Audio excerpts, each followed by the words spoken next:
How to check your iPhone's activation date. Hello guys, this is Atticus and welcome back to App Hacks. In today's video, I'll teach you guys how you can check your activation date of your iPhone.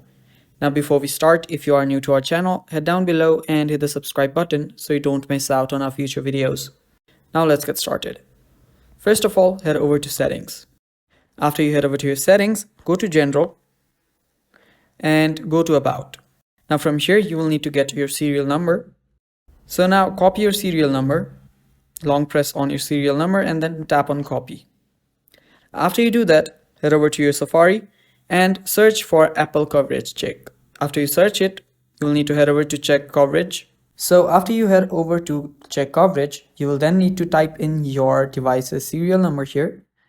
Simply paste the one that you copied. After you do that, you'll then need to go through the CAPTCHA. So do that and then tap on submit. After you tap on submit, as you can see right there, it will give you the purchase date, which will be the activation date. And yeah, that is how you check your activation date, guys. Thanks for watching. Stay tuned for more and bye-bye.